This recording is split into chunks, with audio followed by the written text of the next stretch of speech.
Hi everybody, welcome back to my channel. My name is Valerie and I'm here today to talk to you about education and education reform. And today's video is going to focus a little bit more on education reform, and the reason being that I have been thinking a lot about an article that I read recently, and it was an opinion by a parent who was really pushing for full inclusion in schools. And by full inclusion, that means allowing all students with special needs in special education to be integrated into a regular classroom. And I have a lot of thoughts on that, so I thought maybe this would be a good platform to discuss and to see what you also thought about full integration. So, full disclosure, I have a disability. It's a disability that I didn't know I had until I was an adult, and I can thank my sister for going through all the tests to figure out what it was that was wrong with her in order to figure out what was wrong with me as well, because we have the same disability. And for us, I would say because our disability is not visible, it's a little bit harder for people to tell and a little bit harder for me to explain what it's like to have a disability because people don't really believe me. But I can give you an example. As a student, when I was a kid, I could never touch the ground. You know, when we would do those exercises and you had to like touch your toes, I could never do that. I was really bad at running. I've always been really clumsy. When I don't sleep, I get really achy legs, and I could never explain it. But it turns out that I have a neuromuscular disorder, and that's one of the reasons why my hands twitch or like all sorts of random things happen, and I'm very clumsy. So with that in mind, you know, I've been thinking a lot about this and how we as educators and parents and schools can provide better education for our students. And so this is kind of the list that I came up with. But when I think of full integration in schools, I think about first, what are the barriers to full integration? And I would say the biggest barrier is the lack of resources. So, you know, I love the idea, and I think everybody wants equal education, right? Or we want an equitable education for all of our students. But how do we do that when education is so underfunded, or the programs are underfunded, and our schools don't have special education teachers, right? I think that's a big problem, the lack of resources. As a general ed teacher, right, I teach English. I'm not a special education teacher. If I don't have support in my classroom for my special education students, there are things that I might miss. And of course, I don't want to miss them. I want to take care of all of my students.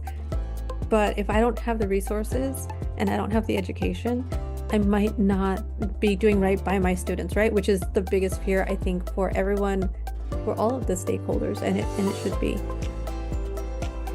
The other thing is that when I don't have enough resources, or teachers in general do not have enough resources, students get less education, right? If I have a classroom of 28 and I have 4 with disabilities, and I've got 6 with behavioral problems, and I've got another 2 or 3 who are reading well below grade level, all of those students need my attention, right? And then I also can't sacrifice the students who are reading at grade level, or the students who are gifted and reading above grade level. I have to find a way to give them all my time, all of the students equal time or equitable time, right? That might mean that they don't all get good time, right? They might get very short spurts of time here and there. There's just no way to divide your time by that many students. And unfortunately, we're dealing with more and more behavioral issues. And that means that takes away from my ability to teach all the other students. I think that's a big thing, right? Less education. The third biggest hurdle that I think when I think about full integration of students is the lack of training and support. I have a lot of coworkers who do not feel qualified to teach students with disabilities. And I also have a lot of colleagues who are actually just underprepared to teach students with disabilities, right? That's why we have special education teachers. And one of the issues with this is that we are supposed to make accommodations, right? And accommodations allow students equal access to the content. That means that maybe we allow more time on assignments, or maybe we give them additional supports, right? Sentence starters, sentence frames, things like that. But that doesn't mean that we reduce the assignment unless their IEP calls for it, right? But a lot of teachers don't really understand that. They will take something that is maybe like a D, and instead of helping them get to the A, they just give them the C.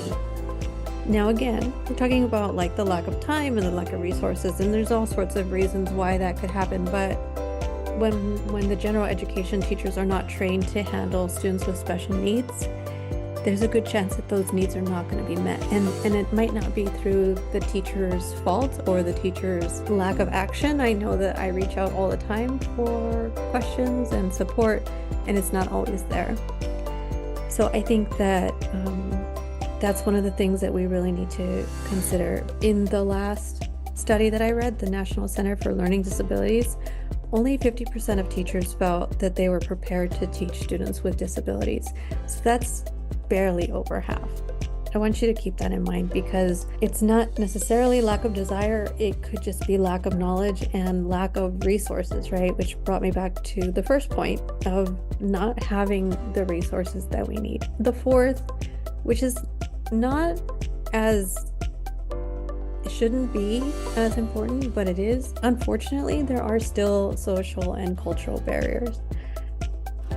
I think until we can, as a society, understand that we should not be using the R word at school and at home, and that we understand that making fun of people with disabilities is not okay, and that it's absolutely, it shouldn't be part of who we are as a people, as a culture in the United States, people are still going to have these prevailing attitudes and misconceptions about people with disabilities, and that's unfortunate.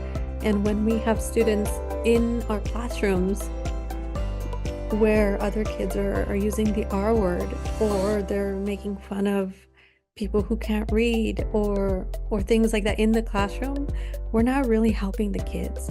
We're not really helping those kids with disabilities, right? We're putting them in a situation that is sometimes uncomfortable and hostile. And I know for myself, like, obviously I don't allow that word in the classroom, but I feel like I'm stomping it out all the time. I'm constantly telling kids, you can't be saying that in the classroom. What are you doing? Like, they get in trouble. We talk about this all the time, but I don't want the kids with special needs to feel like they are singled out in my classroom ever, right? But I know that for me personally, it's because I'm taking a proactive role, and I know not everybody does.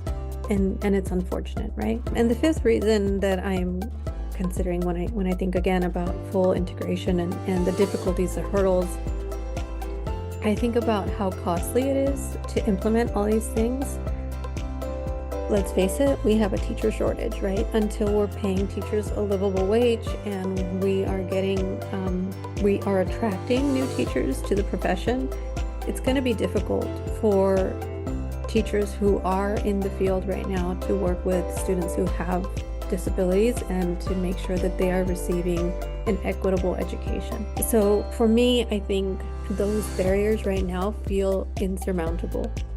But I also think that there are ways that we can kind of curb that, right? I think there are several things that we can do as communities, as parents, as schools, to foster a situation and an environment where kids feel appreciated and celebrated for who they are. The first thing we can do is make sure that we are providing additional resources for students and teachers, right?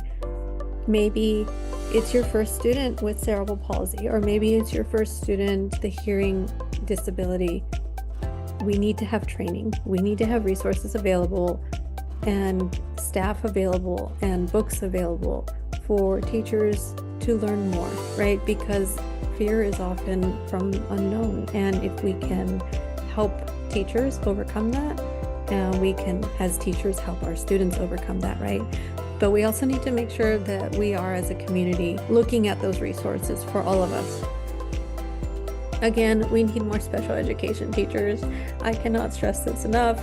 If you're trying to think about what class you want to be in, special education is always in, it's just always in demand, right? We're just always going to need special education teachers. We need more help.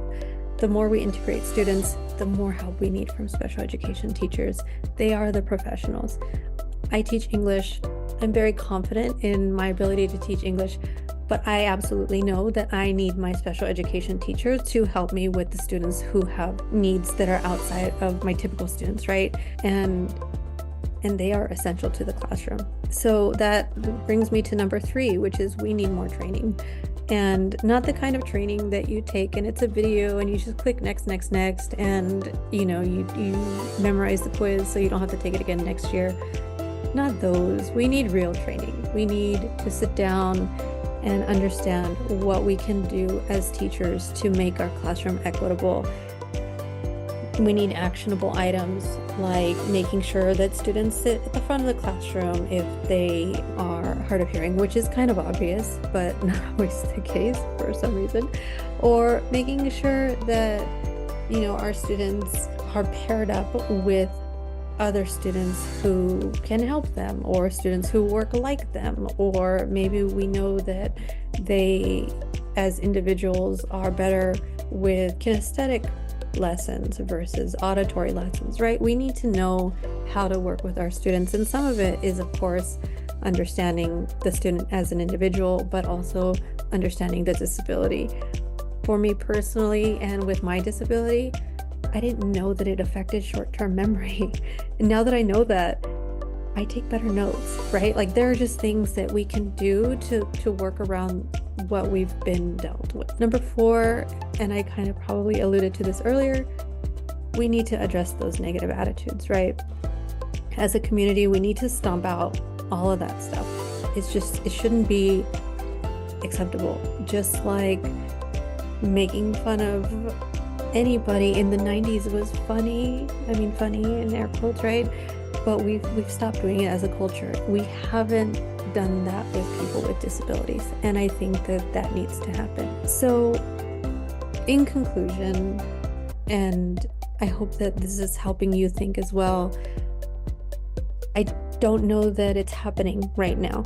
I don't know that the full integration that we have in our schools is actually providing a positive service to all of our students. Maybe some of them, yes, but probably not all of them, and probably not even a majority of them. But is it possible? Yes. Are there really big hurdles and things to overcome? Yes. But is it possible? I think so. And I think part of it is making sure that those with the money are allocating it properly. Those who are making the decisions are making the decisions that are best for the students and not just the bottom line. But as teachers and as parents and as stakeholders in education, I do think that it's really important to start really focusing on this and making sure that we are providing students an equitable education, because even though it's difficult, it's required by law, right? That's a big thing, obviously. But as a human, right, we want to make sure that all of our kids are taken care of properly and given what they need. So anyway, I hope that made you think. If you have any questions or any comments, I'd love to hear about them below. Don't forget to subscribe and like so that you never miss a video. Bye.